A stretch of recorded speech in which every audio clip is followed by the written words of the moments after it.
کہ انسان انکساری اختیار کرے.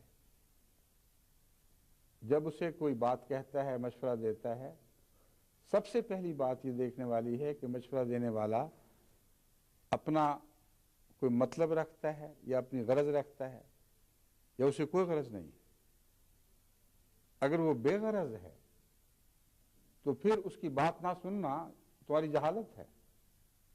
اتفاق کرو یا نہ کرو، مگر یہ کہہ کر اس سے بات نہ توڑو کہ ہمیں پتہ ہے، ہمیں نظر آ رہا ہے، ہمیں دکھائی دے رہا ہے. حضرت صلی اللہ علیہ وآلہ وسلم سے بڑھ کر روشنیوں کی طرف بلانے والا اور کوئی نہیں تھا، نہ ہے، نہ ہوگا. مگر آپ کے متعلق بھی خدا تعالیٰ نے یہ 7 احتیاط برتی ان دشمنوں کی خاطر. فرمایا ان کو کہہ دے کہ تو اپنی ذات کے لیے ان سے کوئی اجر بھی نہیں مانگ رہا، ہرگز کسی قسم کا اجر تم سے طلب نہیں کر رہا. ان اجریہ الا علی اللہ ہے، میرا اجر تو خدا کے سوا کسی پر ہے ہی نہیں.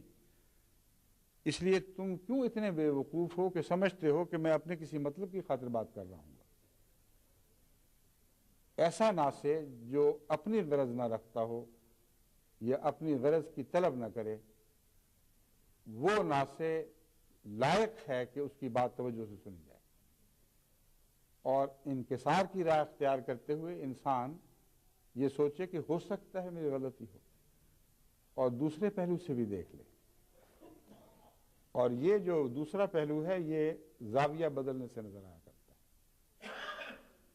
ایک زاویے سے ایک بات دیکھی، پھر دوسرے زاویے سے جا کے دیکھا، تو اس کے نتیجے میں وہ آنکھیں جو پہلے اندھی تھیں انہیں دکھائی دینے لگتا ہے.